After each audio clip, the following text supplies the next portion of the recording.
Need high-quality video to promote your event, business, or band? We can help. We're Pixel Pond, a video production team based in the Pacific Northwest, providing high-quality content to clients across the U.S. and Canada. Whether you want coverage of your live event to promote for next year, or need a camera and a camera operator for your next big project, we can accommodate projects of all sizes. Your story is important. Visit pixelpondllc.com or send an email to info@pixelpondllc.com to get started today. We can't wait to work with you.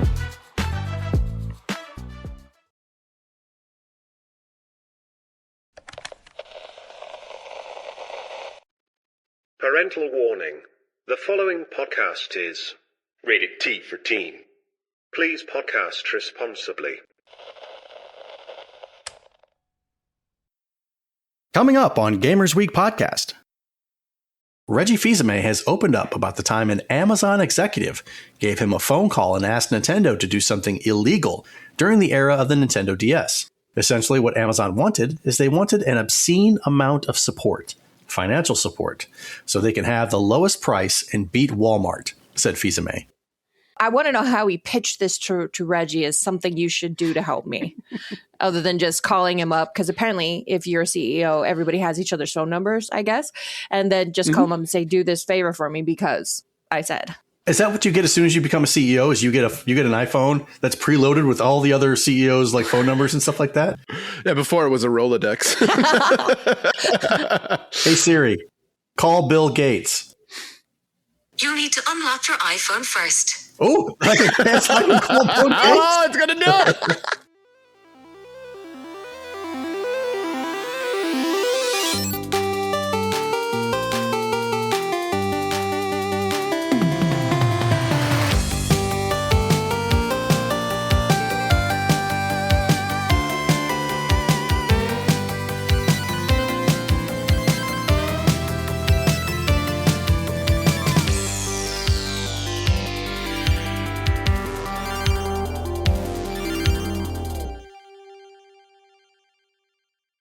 I didn't get a chance to watch that Star Fox thing.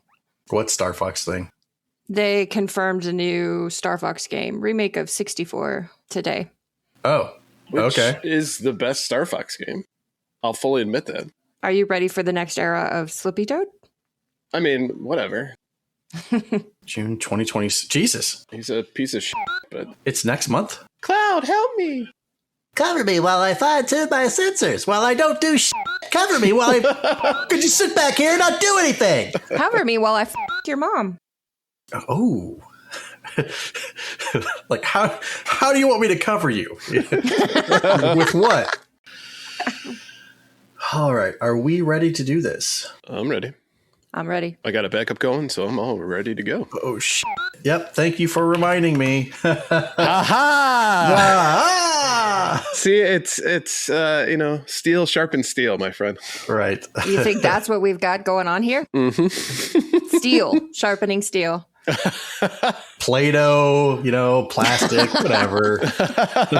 Asbestos. A bit doughy. Pillsbury Doughboy gave me nightmares as a kid. What? Really? It just like that. He's creepy. Let's be honest. Pillsbury Doughboy is a bit creepy. No. He's made of the dough that you bake. Like he's basically like, here, eat my children. He's the throwaway dough, the little bits form into whatever. And then you press his stomach and he goes, hoo-hoo. Like I just, there's something up about that. Like I feel like he would be the guy who would invent like Soylent Green. I feel like of all the mascots though, he's pretty harmless.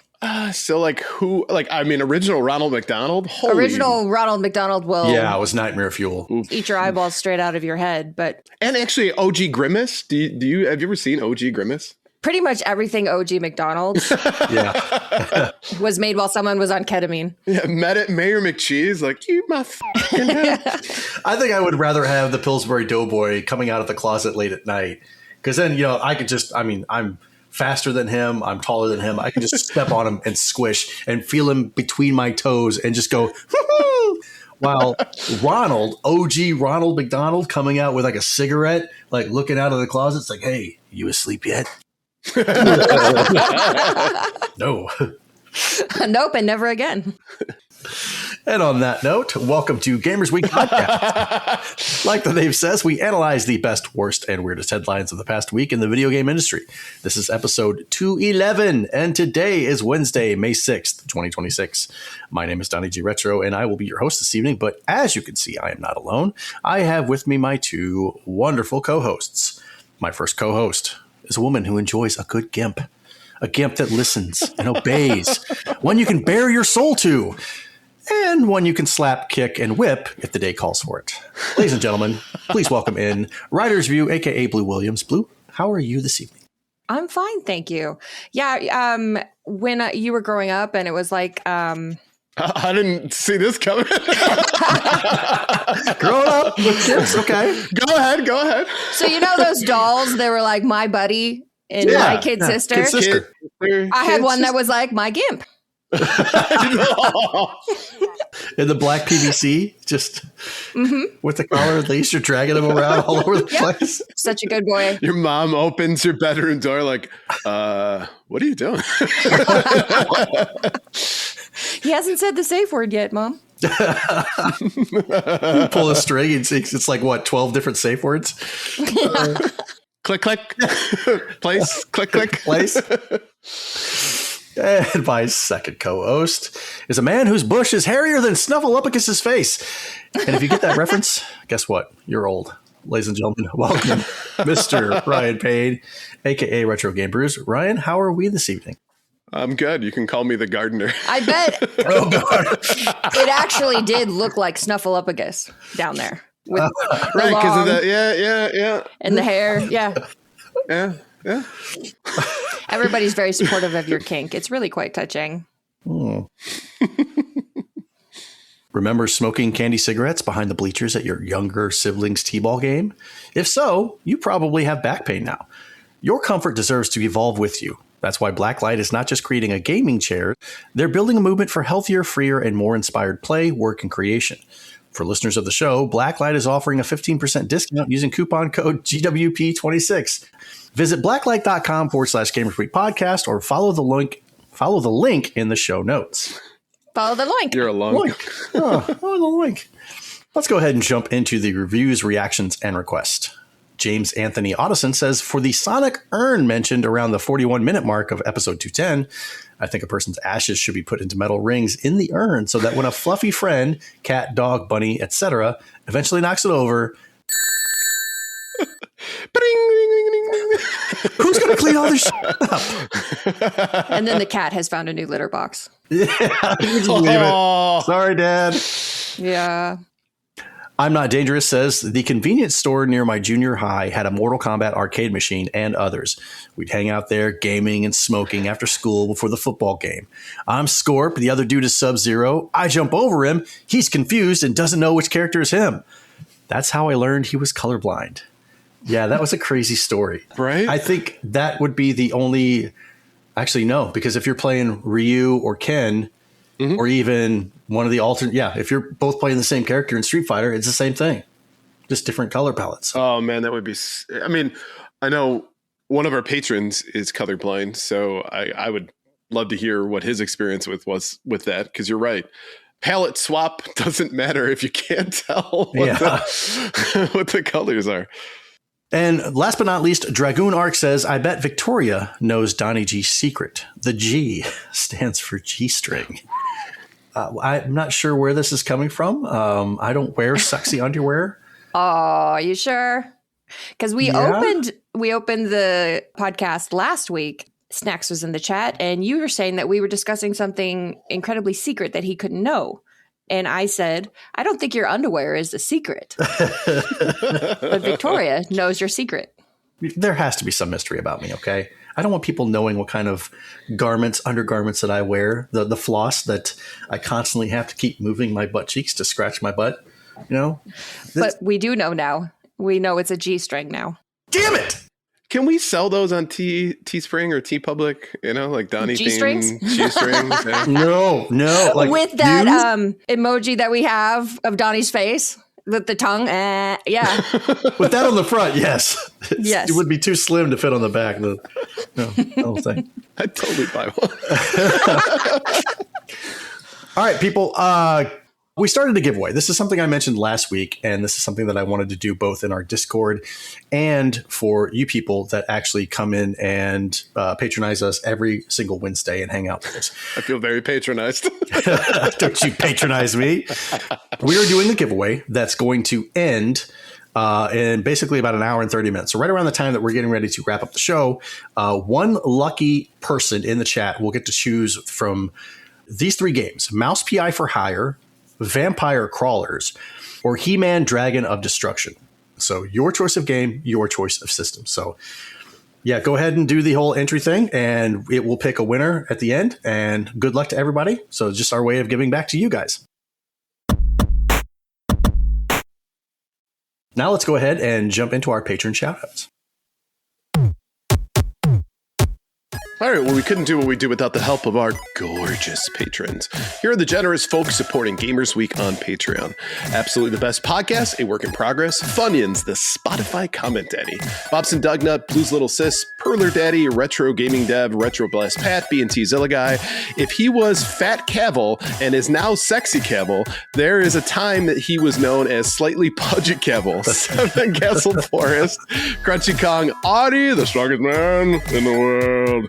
Frank Grande, Love Retro BTW, Steven Sand, Ramboski, Terry Kinnair, Don't Make Me Pull This Car Over. The best part of waking up is games with coffee. Hybrid Divide, You Fall Before Me, the Let's Play Princess, LaShorty, the Pixel Pond family, including Shannon and Luke, and the Skee Ball Daddy, Zach, a.k.a. Old Cluster Nuts, Puzzle Butter, Number One Blue Sick Boys Chan, John Barron, Sassy Sony, Evolus, Cyram, Need a Little Boing in Your Doing? I Sure Do. Then head to your nearest gas station for some angry Sasquatch brand male enhancement pills. Mega Retro Man, Gamatroid, Mora Deeb, Michael, Just Hang Loose Blood, she gonna be keeping rebound on the medicine. Lakite. Wow, that was bad.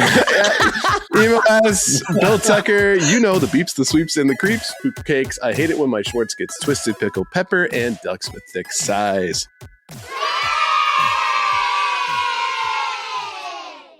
If you like what you hear today, we really hope you do, please consider joining us on Patreon. Your support helps cover the cost of producing the show, as well as other cool stuff we'll be doing, like prizes and giveaways. You also gain access to our bi-weekly patron-only bonus cast called Gamers Week Uncut. Patrons with benefits. Visit patreon.com/gamersweek or follow the link in the show notes to learn more. And as a reminder, we're including the link for the GoFundMe for our patron Sheriff Snacks, aka Brandon, who's currently undergoing a battle with cancer. We love him, so please consider helping and sharing. All right, thanks, Ryan. Let's go ahead and jump into the headlines for this week. All right, this headline segment is proudly sponsored by Absolutely the Best Podcast, A Work in Progress. Each episode, George and Zach discuss and rank all the best things, and right now they're ranking every movie in the Alien vs. Predator connected universe. This week, they've got a trivia question for us. In 1982's E.T. the Extraterrestrial, Elliot's older brother Michael wears a shirt with what popular arcade game on it? Visit them at absolutelythebest.net or follow up the link in the show notes. Elliot. You have ultimate power. Where's that finger going? Shining out of your mouth.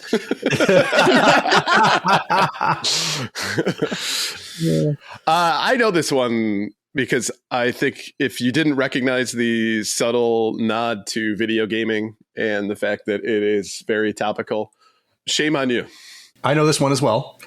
And if you'd like to go ahead and you say the first part, I will say the second part. So 3, 2, 1, and then say it. Okay. 3, 2, 1. Space Invaders. Boom. You are, of course, correct. I got it as well. Zach was fretting it would be too obvious. It was. Yeah. You f***ed up. I think he was just felt sorry for us after last week with the computer, the first 16-bit. Yeah, come computer. on, man. We're not that level of nerd. I'm Brian is, but not the rest of us. Hey. Did you know it, Ryan? I didn't listen to last week's episode. You were in the chat. Not for that part. No, I didn't show up early. Okay. So you don't love us at all? No, not even a little bit. All right, cool. Yep. Not even a little bit.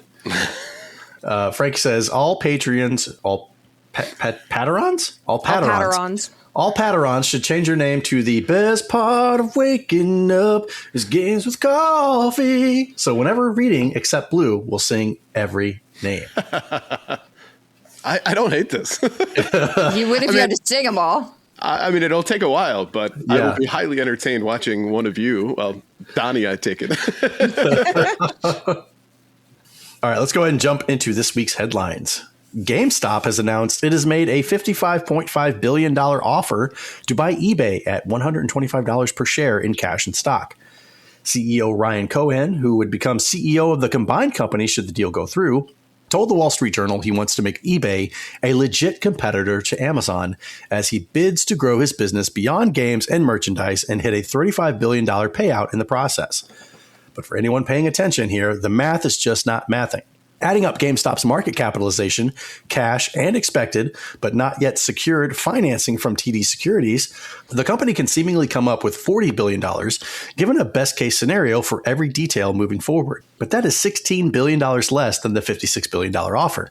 In a CNBC interview, Cohen vaguely claimed that the acquisition will be made with 50% stock and 50% cash, then seemed to not understand the question when the interviews asked him to actually answer where the additional funds will come from. The full details of the offer are on our website, Cohen said. We will see what happens. But whether the entire scenario is a legitimate bid that the company will be pursuing or a stunt attempting to recreate the 2021 meme stock retail frenzy that drove Sharp Games in its shares, it seems investors are taking this news very seriously, but in all the wrong ways. Shares of eBay climbed about 5% on Monday to around $109, well below GameStop's $125 offer, suggesting investors are skeptical the deal will close. Meanwhile, GameStop stock sank 10%. Both companies have struggled to adapt to shifting consumer preferences, and it remains unclear whether eBay's board will view GameStop as a credible acquirer for a company 4 times its size. GameStop's current market value is just below $12 billion, while eBay's is $46 billion.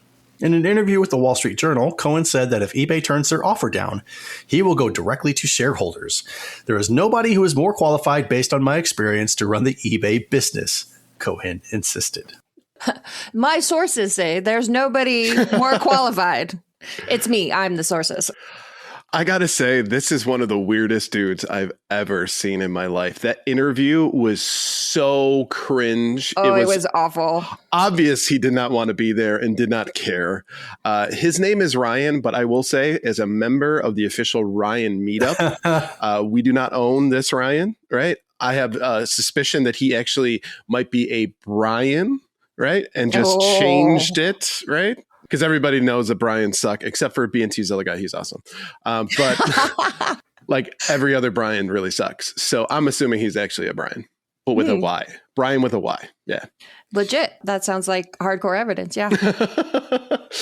I will say this, when they are literally handing you the math and you're just saying repeatedly over again, either it's 50% cash and 50% stock, and I don't understand the question, and it's on our website. That was like Marshawn Lynch, like I'm just here so I don't get fired level of interviewing. Oh my God. That was awful. Where's the rest of this money going to come from? We're going to do a crowdfund or a GoFundMe. Because people would want to invest in this. Like, really? We're going to do a bikini car wash. Get in there nice and deep black. Ducks in Disguise says, I want to turn eBay into my pop vinyl store, says the GameStop CEO. Right. And I mean, yes, GameStop has been trying to do the whole eBay thing for a while, completely unsuccessfully. But this feels like kind of like the dad that is being told you need to get rid of all of your old crap. So you need to go ahead and sell it or donate it, right? So he's got all of this extra inventory that ain't selling. So, hey, you know what? Why don't we go ahead and buy eBay so we can put it up there, not have to get charged anything extra, and winner, chicken dinner. We can get rid of all this stuff and become a completely digital company. That's my guess is what's happening here. I guess, but it's really bizarre because it's like for the last 10 years, GameStop hasn't even been able to run their own business. And yet you want to buy one that's 4 times the size of yours, and nobody's more qualified to run it than you are as you run your own company into the ground. It was funny because he was bragging like, you all thought GameStop was going to go away. You thought we were going to close or whatever. We're still here. That is true. They must be able to pull money from somewhere because I don't know how they're still open. Check your couch for change. Right. So something you said, Ryan, about them having a bunch of merchandise to offload. So this is how they get around eBay's fees. That's what I'm saying. That's exactly it. They're like, Yeah. oh, just buy the company. You know? I love the company so much that I bought it. All right.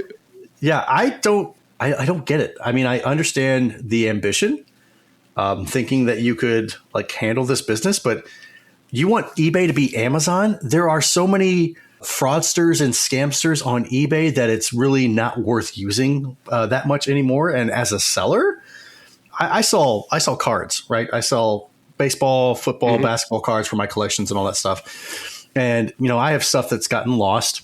I've sold boxes of cards that somebody from China bought. And then next thing you know, I get an item not like I don't recognize this purchase and they want to go ahead and try to get a refund, but that keep the product.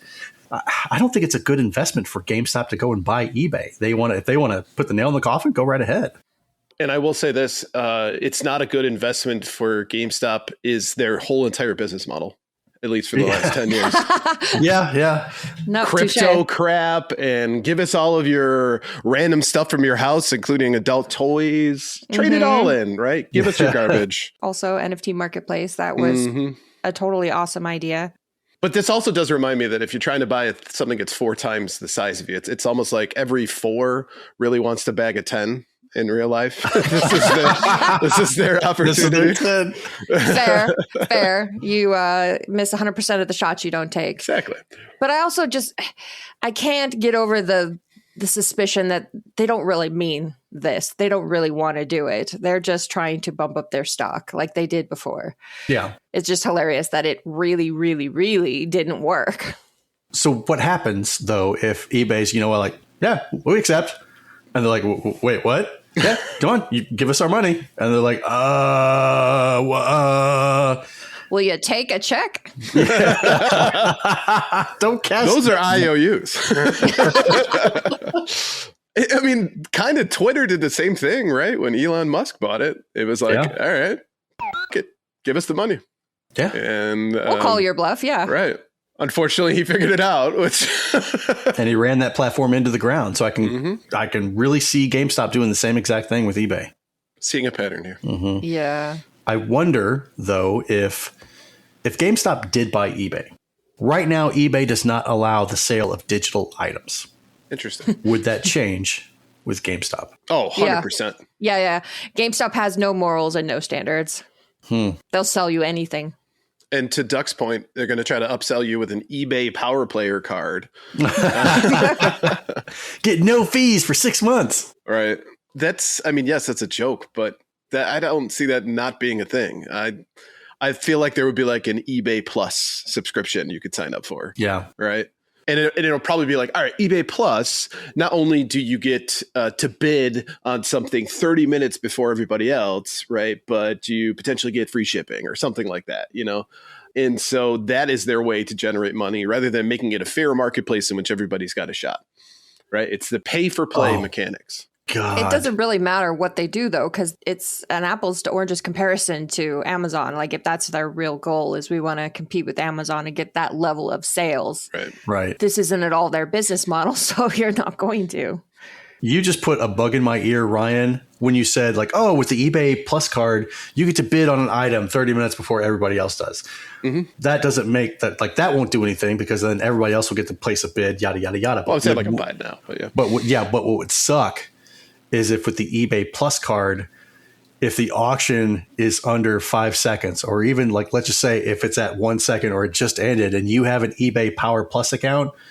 Oh, I just ended. Nope. Let me go ahead and bid here. Let me throw another bid in. Yep. Because you've got that Power Plus card.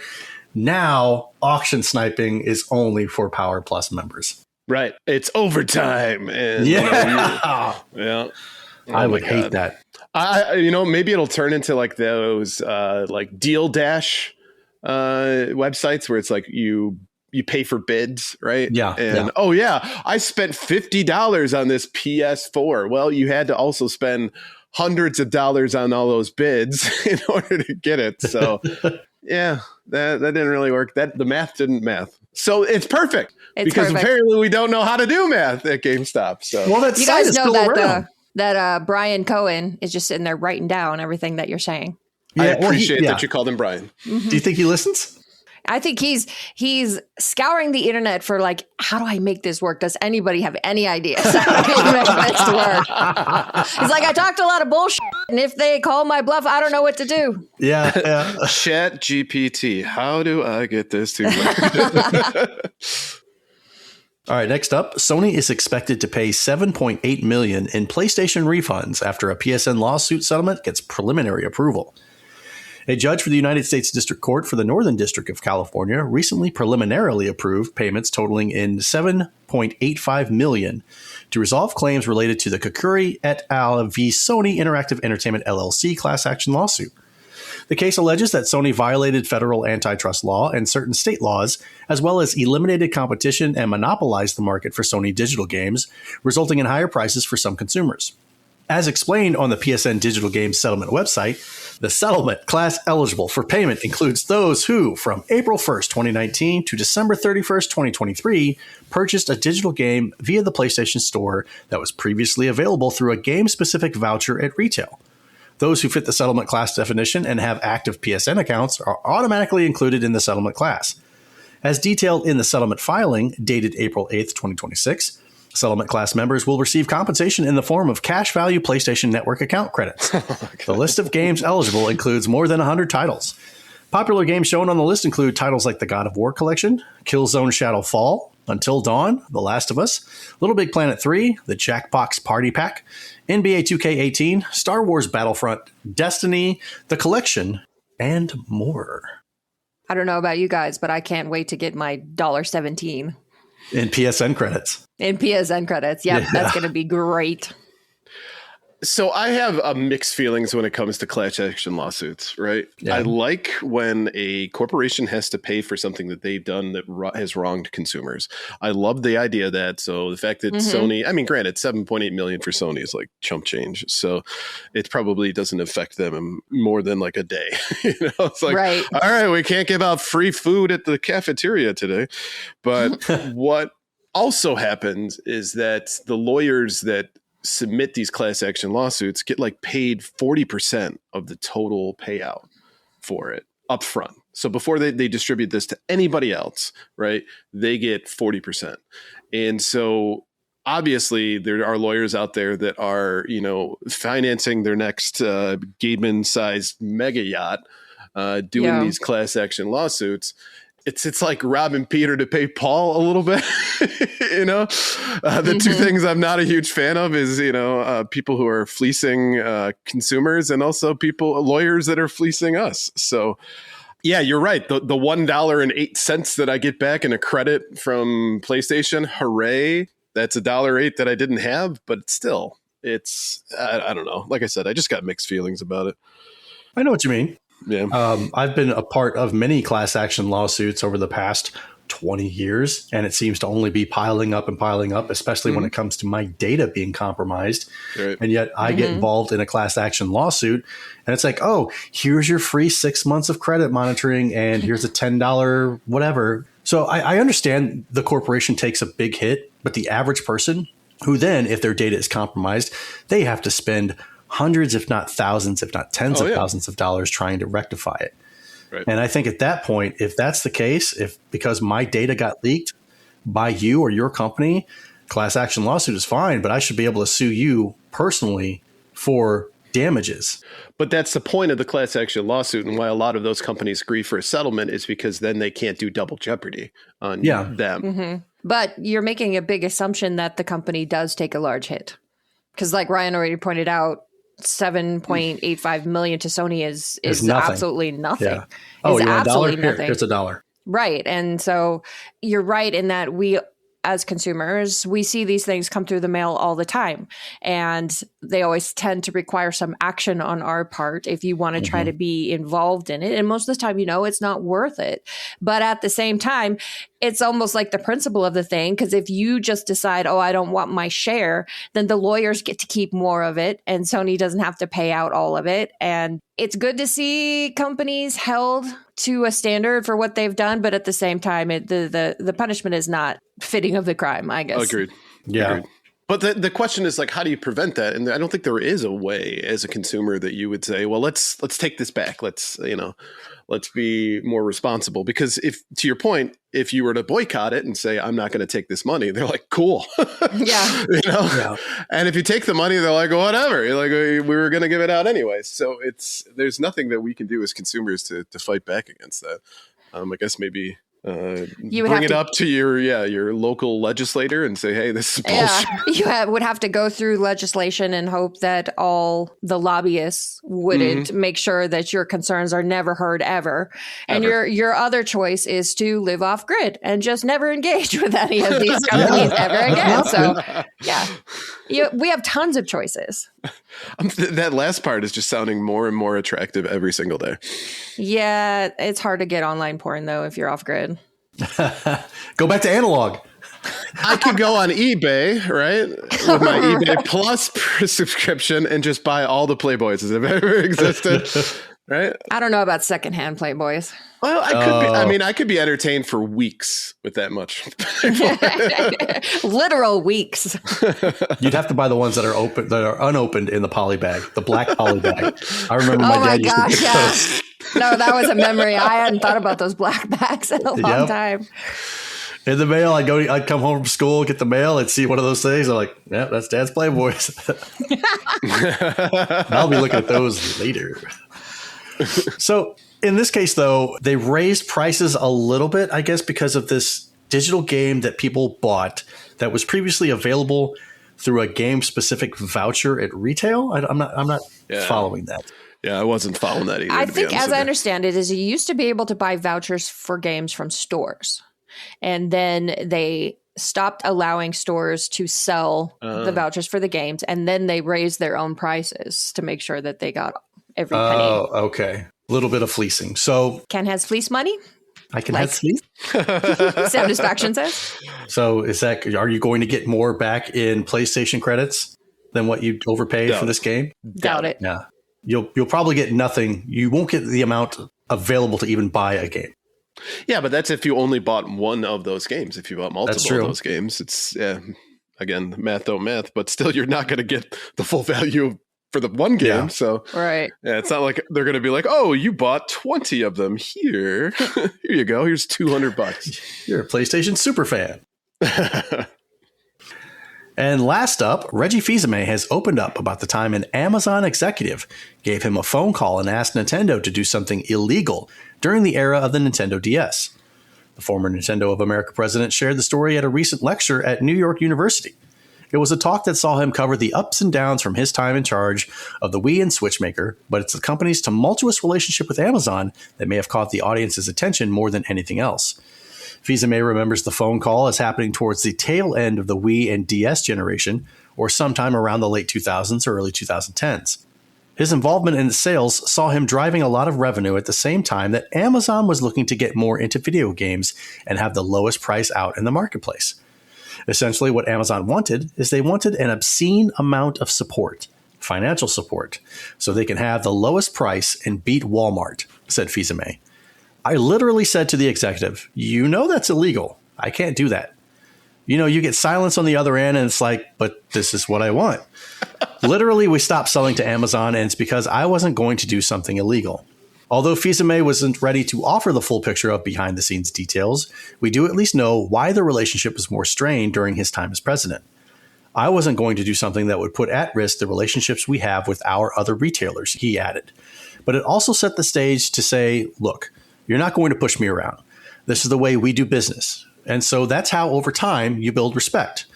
Fils-Aimé also clarified that Amazon was right there at the table when it came time to launch the original Switch in 2017. He said that success, however, was only possible because it was based on a mutually beneficial approach. I will say Nintendo has you money, and therefore they can do this. Right. I have so many immediate thoughts about this story. The first one being that I think the theme of tonight's show is that big corporations suck. I think that's the theme of our podcast. That's like a secondary theme of our podcast, but it's definitely the theme of tonight's episode.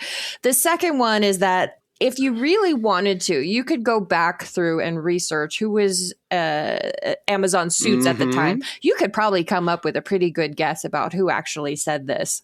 And then the next thing is you've got two companies that have you money, and one says, do this for me. And the other one is like, why would you go out of your way to help Amazon just because you're going to sell more units? I want to know how he pitched this to Reggie as something you should do to help me, other than just calling him up. Because apparently, if you're a CEO, everybody has each other's phone numbers, I guess, and then just call him up and say, "Do this favor for me," because I said.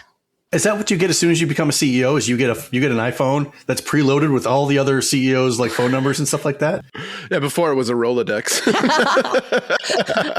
Hey Siri, call Bill Gates. You need to unlock your iPhone first. Oh, that's how you call Bill Gates. Oh, it's gonna do it. That would be funny. It would be like the early days of the show, and we used to call the old video game numbers. Yes. I missed that. We should do that again. We should do that again. Except when people would actually pick up because it was their number now. That was the funniest part, though. Now, I did have two numbers here for the 3DO and Activision tip lines. Oh, let's call him. Let's call him. I've got the numbers right here if you guys would like to call them. Yeah, let's while put it we're on recording. speakerphone and see if we can catch the recording. All right, let's do this. Suspense. I'm so excited. Hello? Hello. I'm sorry. I believe I have the wrong number. Okay. Thank you.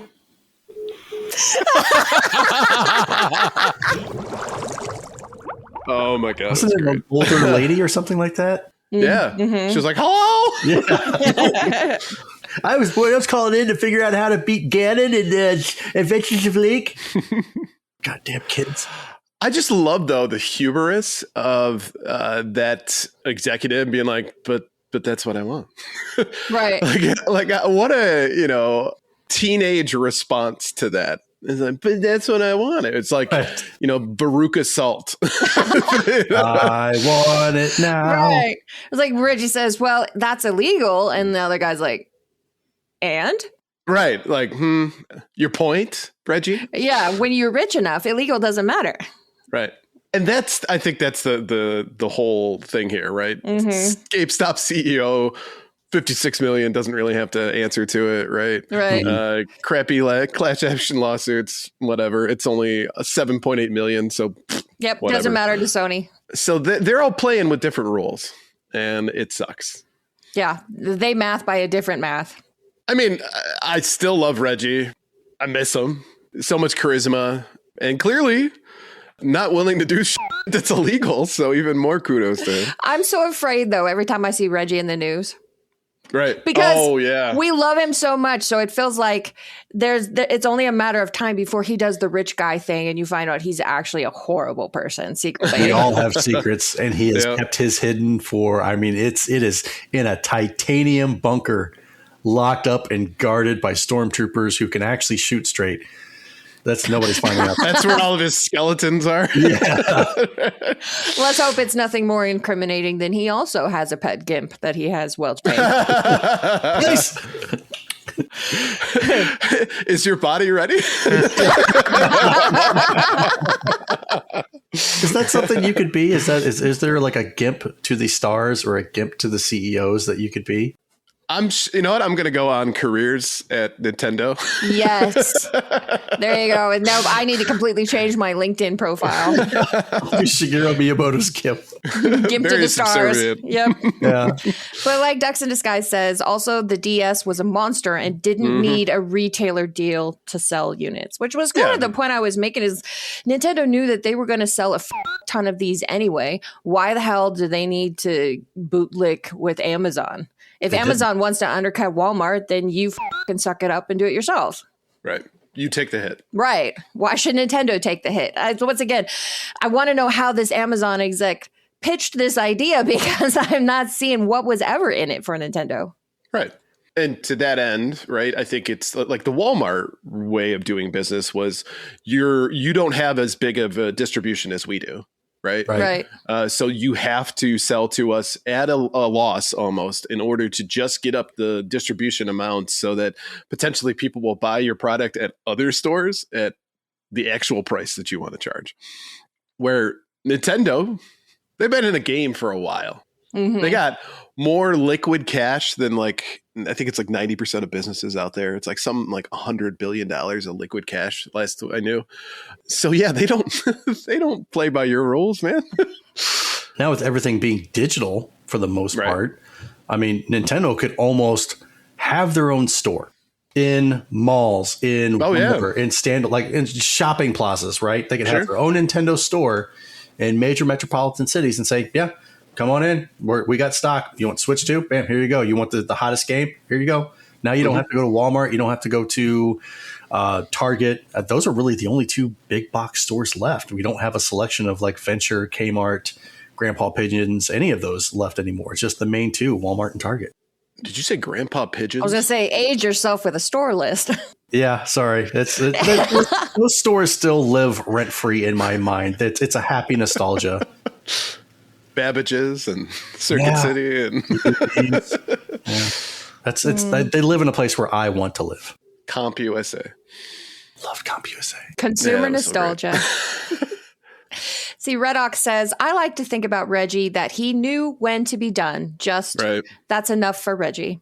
Right. Yeah. I think Reggie also speaks about himself in the third person. He did a reverse Michael Jordan. Right. See, Reggie Fils-Aimé wasn't going to do the illegal stuff. Reggie Fils-Aimé only does what's good for Nintendo. I would sit around and listen to him third person himself all day long. If Reggie Fils-Aimé did a podcast like that, I mean, that would just be on loop in my house. Reggie, if you're listening, we'd be happy to have you as a guest. And potentially, if you want to take over one of our jobs. Ryan volunteers to be your gimp. There we go. I will be your gimp while you. Yeah. So Ryan will be on the couch. We're still all just the cushion while Reggie Fils-Aimé is just podcasting. Place. Yeah. Redox says, I think we just need more Nintendo stores, no more GameStop. I like that idea. I wonder if Sony, Xbox, and Nintendo would think about doing that. Right. Well, Nintendo does pop-up stores from every now and again, but I don't think they want to sully their true calling of their businesses, just trying to do mundane retail stores. Yeah. And I'll be honest, the amount of overhead it would require for them to create stores, they just don't want to get into that business. Yeah. Let's be honest. So you have a pop-up store and everybody is real excited, runs in, you make a bunch of money, and then you get out before the expenses add up and people get bored of it because it's there all the time. That's a good point. And I think just you take the hit on the distribution where most of your cities and towns now, like your small towns, like, oh, you've got 3 Walmarts? Wow. Okay. You Fall Before Me says somebody needs to change their Patreon name to the Gimps, the Simps, and whatever else fits with that rhyme. The Gimps, the Simps, and the Pimps. Can you be a Gimp pimp? Yeah. I think you can. Yeah. I got this Gimp right here. I got this one right here. They call me Peppa Jack.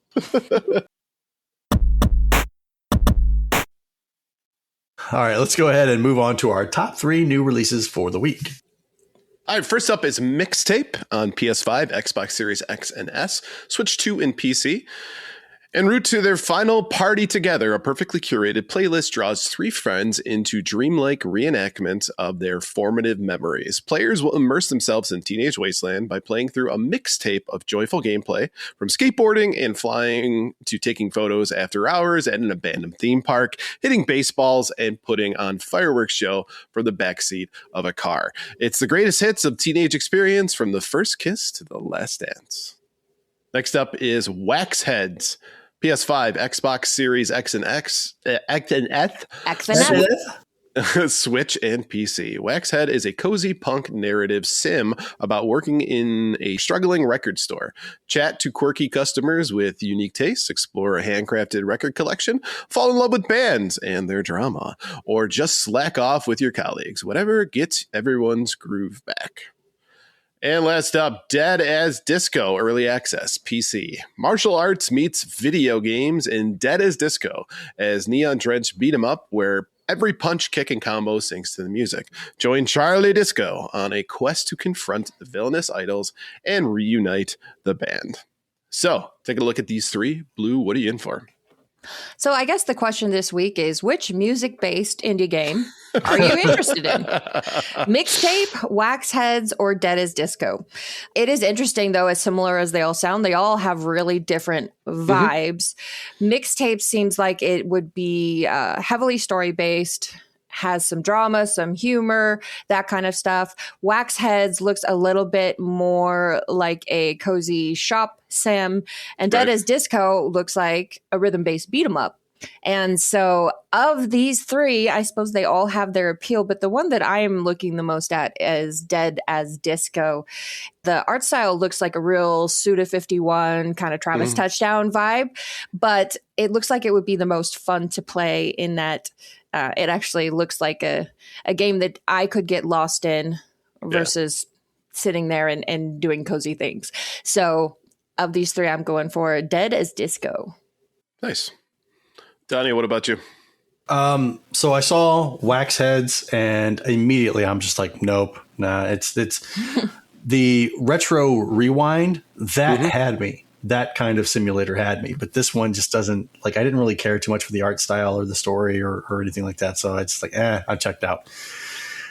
Which leaves us to Mixtape and Dead as Disco. Now in the Discord, I actually said I did not want any of these games, but I remember Mixtape from a couple of months ago or last year, whenever it first debuted. And I don't know, there's something about the game that's not like drawing me in, but then again, there's something that is the reliving your teenage years of doing stuff, you know, the illegal things of going into a place that's shut down. We never did anything illegal. No, not at all.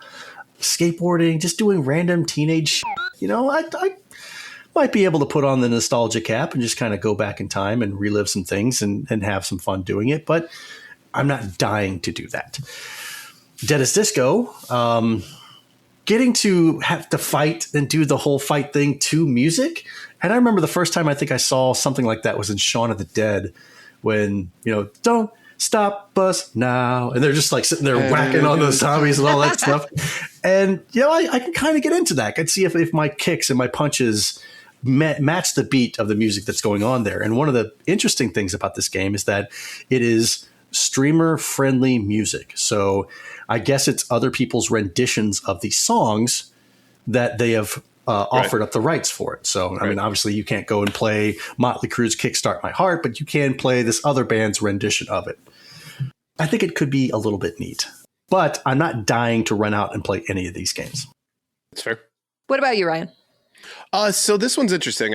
Wax Heads for me, it was like, it to your point, Donnie, I think it's like the retro rewind, but for obviously a record store, which also makes me think of, what is that movie, High Fidelity? High Fidelity, John Cusack. Yeah. Mm-hmm. So there is some appeal there. It just, the look of it is where I got turned off. With the 3D environment that Retro Rewind just seemed fun. Everybody's bug ass eyes that fill my nightmares. Definitely worth it. But this one just, I don't know. It didn't spark joy for me in that sense. But I mean, I'm curious to hear what other people say that play it. But it just, it seemed like it was ugly in a way, for lack of a better term. I do like the fact that it's not a Retro Rewind ripoff. Say that. No, yeah, it doesn't have to be a clone of Retro Right. Rewind, but it just didn't spark joy. Next one that comes up is a toy store or a comic book shop simulator. Right. I'm sure it could be fun too. Still waiting for the sex toy simulator. Sex toy or sex shop? Sex shop. Both. Which brings me to Dead as Disco. Love the idea and love the music. Music seemed pretty good, even though they were covers of stuff. It sounded really, really good. And it's a beat 'em up. The one thing that attracted you, Donnie, to it was the whole rhythm piece to it. Yeah. I don't know if that would attract me to a beat 'em up. So I'm really curious to at least give it a shot to see if it would be something that I would enjoy. But at front, it just seems like it might be something that takes away from it more than it adds to it, in my opinion. But that brings me to mixtape. I don't know why, but this one like hit me in the feels, right? That's what it's supposed to do. Right. And it did a great freaking job. But what is it with games like tapping into my nostalgia lately?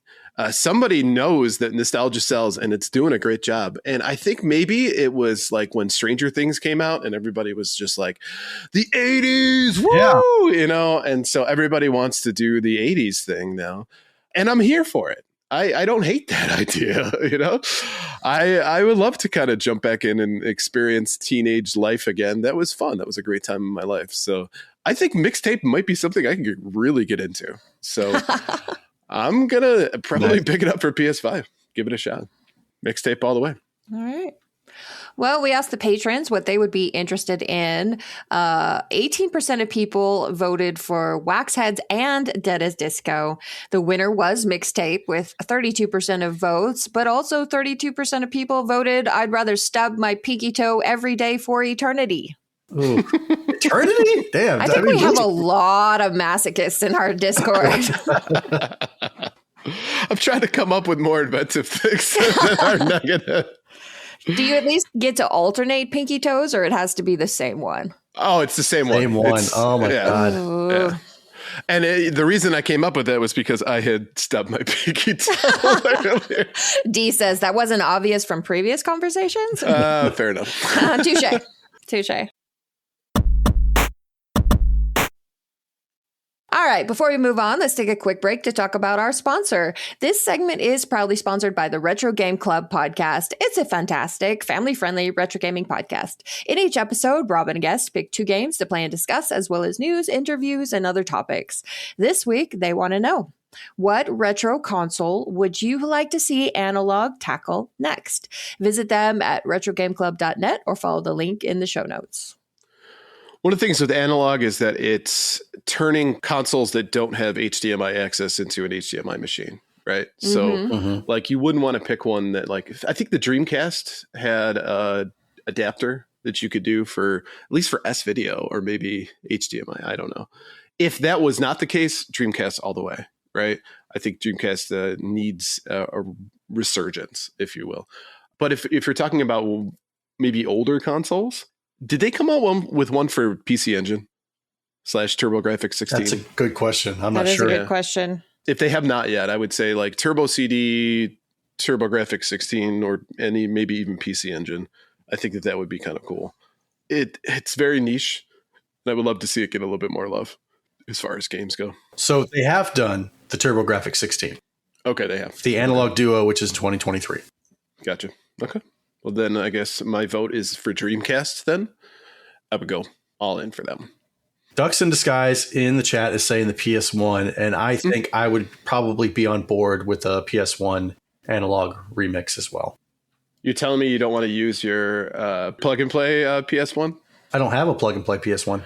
I do, and it's a piece of shit. Yeah, I didn't get it. I read all the reviews on that thing before making my decision, and I'm like, yeah, there's no way. The games that they have, and it doesn't really work that well.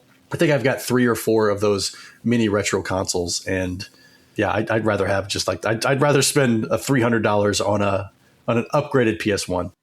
Sure. See, it's tough because a lot of my answers were taken over by the Analog Pocket because it plays the cartridges for like every handheld.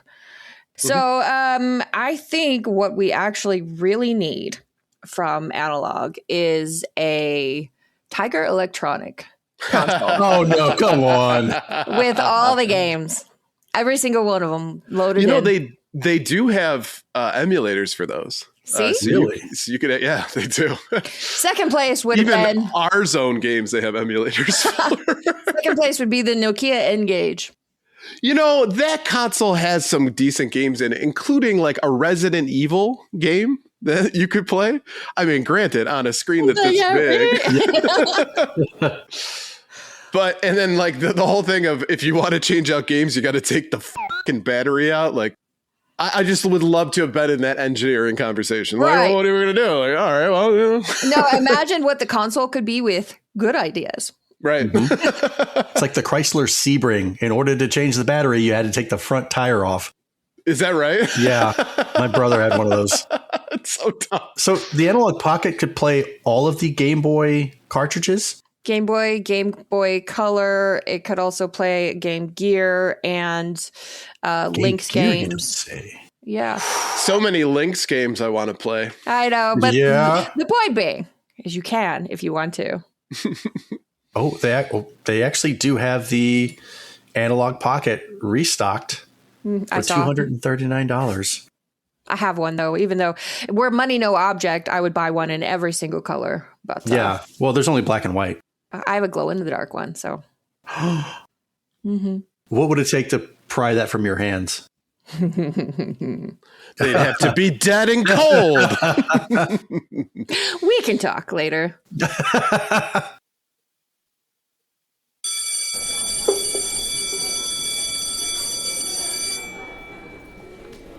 All right. Well, thank you for coming, student. Please take your seats. Welcome back to Professor Rybread's Nerd History 101. And in today's lesson, we'll be discussing a young man whose genius idea developed on a farm in Idaho, where he changed the course of history in communication, entertainment, and you guessed it, gaming. Idaho, not just about potatoes and neo-Nazis up north. Ruby Ridge. Anyway, that totally took away from my joke where I was going to pretend to be Professor Farnsworth. There I go. Good news, everyone. We'll be discussing Philo Farnsworth, the boy who figured out how to make television completely electric. Now, when you think about television, I'm sure a few things come to mind. Wood paneling, rabbit ears, snow, having to adjust the tracking on your VHS, beautiful scan lines on your Super Mario playthrough. But what if I told you that the first televisions were more akin to a mechanical flip book than what we know today? So before electronic television, inventors were trying to make TV work mechanically. And when I say mechanically, I literally mean moving parts, right? So like a spinning disc, some mirrors, some light, some like rotating nonsense, right? It was basically at the time the technological vibe of what everything else was doing. So one of the major systems used was something called a Nipkow disc, which was a large disc. It had holes in it, and that still images were transmitted through, creating the illusion of movement by quickly switching between the holes in the disc. So it would be a single frame for each hole when it would go through at a high speed, right? So faster than your eye could notice it, but similar to what you see with cartoons, right? Okay. So the system worked, but it was ugly, right? I'm shocked to hear that. The images were blurry. They were tiny. They were flickering. They were straining on the eyes. And also it was a projector. So it wasn't like one thing that you're contained in there. It was something that you put on a table and projected it against a screen. But many scientists and corporations believed that television would eventually become the next revolutionary communication technology after radio. And one of the biggest corporations in America intended to dominate it, RCA. The same folks that thought they would dominate movies at home in the 70s. And if you remember our past History 101, they didn't. Enter Philo Farnsworth. Born in 1906 in a log cabin in Utah before moving to Idaho, Farnsworth grew up working on farms and fixing machinery. In fact, one of the things he did is he found an electronic motor and turned his mom's hand crank washing machine into an electric one. Easy. I like where her head was going with that one. He was one of those kind of terrifyingly intelligent kids to make normal people feel deeply inadequate. But by his teenage years, Farnsworth had become obsessed with electronics and science magazines. By the way, those science magazines were left over from the previous owners of the house. So he wouldn't even have had access. He didn't go out and buy these. He found them in the attic. It's free learning. Right. And then one day while plowing a field, his brain did something extraordinary. As the horse pulled the plow across the dirt, Farnsworth noted that the rows forming parallel lines, back and forth, line after line, systematically. And suddenly his brain connected the dots. What if an image could be broken up apart, line by line, electronically, submitted, and reconstructed somewhere else? Now, today that sounds obvious, as we all grew up with CRT televisions, monitors, and our retro video game systems. But in the early 20s, this was borderline like wizardry, more or less. And this wasn't improving television. This was actually redefining what television actually was. So, the crazy part again is that he was only 14 years old. So at 14, most of us are dealing with acne, new hair in places that it wasn't before, and navigating that popularity contest at school. But no, Philo, he was reinventing human communication. Now, thankfully for future historians, Farnsworth actually drew his ideas for a teacher at school. And I want you to appreciate how insane this is and how it must have looked. But imagine a chemistry teacher grading homework, and then some kid walks up and says, "Excuse me, sir, I think I solved television." That teacher later testified that Farnsworth's drawings clearly described an electronic image scanning years before giant corporations tried to claim ownership of the idea, which means somewhere in the multiverse, there exists an alternative reality where humanity lost the patent rights to television because a teacher threw away a teenager's homework assignment. So by the 1920s, or mid-1920s, Farnsworth moved to California with a small group of investors. And I do mean a small group. This isn't like a Silicon Valley billionaire startup kind of thing. Tiny operation, tiny lab, tiny resources. And basically they assembled the future out of spare parts and determinations. He developed something called the image dissector. Could he have come up with a more badass steampunk-esque name? I contend he could not.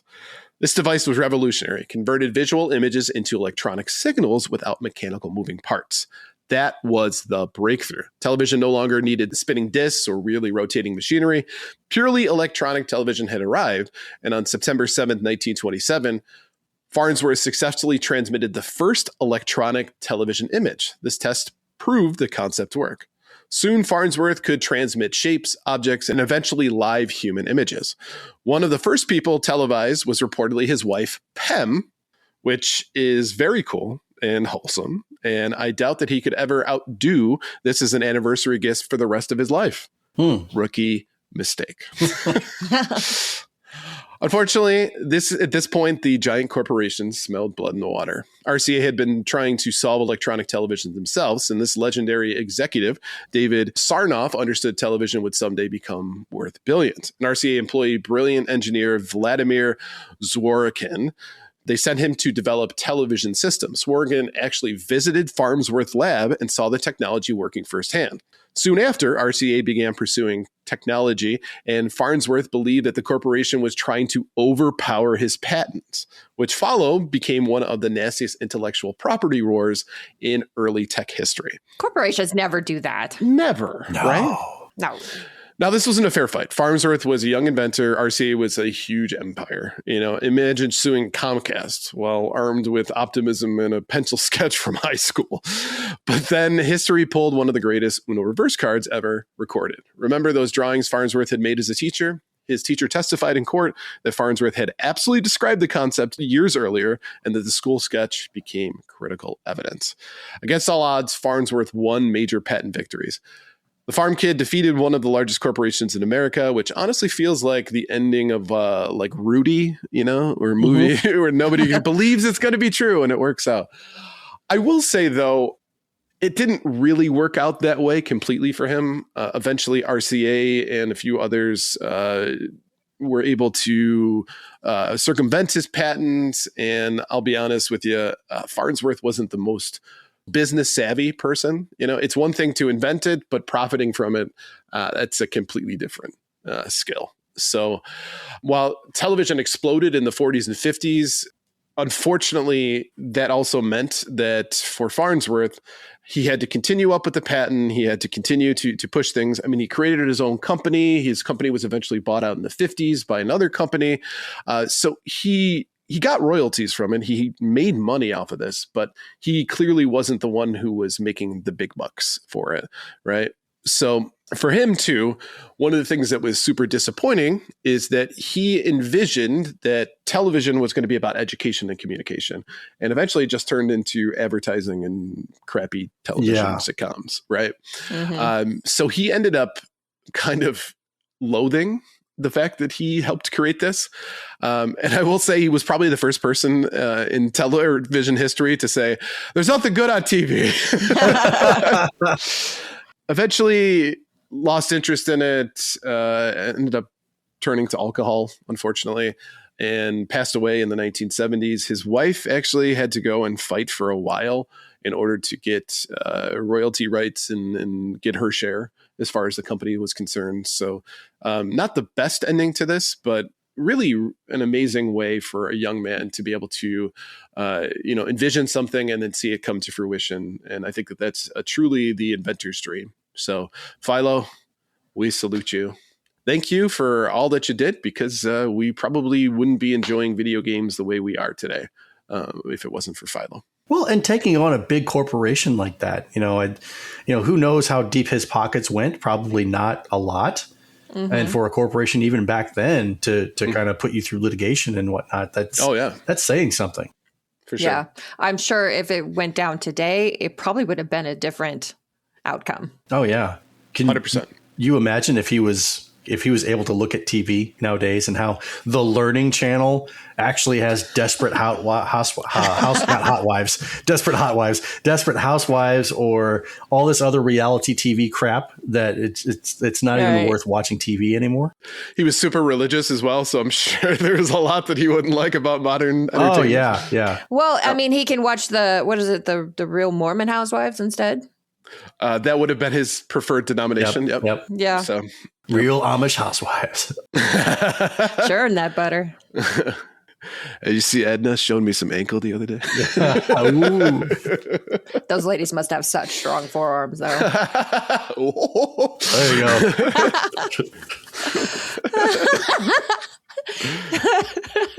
I'm glad that we went there with this.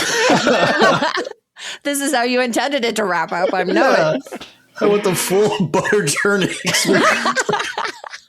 Well, thank you again for attending this Nerd History 101. If you have any ideas for a story you'd like to hear, reach out to us at gamersweekpodcast@gmail.com and we might feature your suggestion. You sick bastards. D says, faster, Jebediah, faster. All right, thanks, Ryan. Let's go ahead and wrap up this episode. Thank you for listening to episode 211 of Gamers Week Podcast. And a big thank you to the Retro Game Club Podcast, Love Retro BTW, Pixel Bond Production Company, and absolutely the best podcast, A Work in Progress, for sponsoring this episode. Don't forget to check out their links in the show notes. If you want to connect with Gamers Week, follow us on Twitter and Blue Sky at Gamers Week PC. Watch us right here on Twitch at twitch.tv/Gamers Week Podcast, where we will record live every Wednesday at 8:30 p.m. Central Time. You can email us at gamersweekpodcast@gmail.com. You can visit our merch store at gamers-week-podcast.creator-spring.com. Or if you want to do it the easy way, follow the link in the show notes. And last but not least, join us on Patreon at patreon.com/gamersweek. And finally, since you made it all the way to the end of this episode, please leave us a rating and a review to let us know how we did. We really do value your feedback. While you're there, consider subscribing on iTunes, Spotify, or your podcast platform of choice. So what's going on with this giveaway? So the giveaway, I set it for, this is my fault. I set it for an hour and 30 minutes. So we've only been live for, I think, an hour and 21 minutes. So it will pick somebody. We just don't know who. I'm hoping it will pick it. I will go ahead and take a look at all the ones that have entered with the raffle, and then I will let you guys know who wins it for the chat. So thank you very much for stopping in with us this evening. We greatly appreciate that. We love you and hope that you enjoyed your time tonight. Have a great evening, and we will see you later. Adios. Adios, muchachos. Bye. Bye.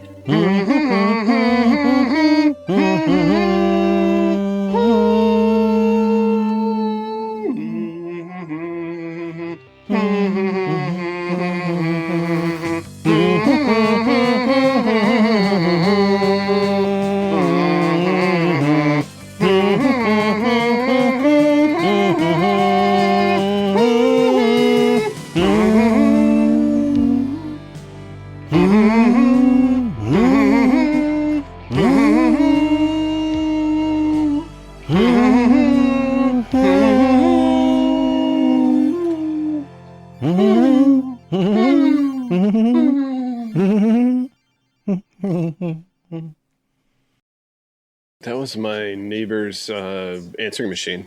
Oh, really? They all sang, hello, hello, hello, hello. Thank you for calling the Bops. I think leaving voice messages is a lost art. Oh, I agree. Believe it or not, Don isn't at home. Please leave a message. Oh, something like that. Donnie is out being so free. Where could I be? Believe it or not, it's Donnie. Gee.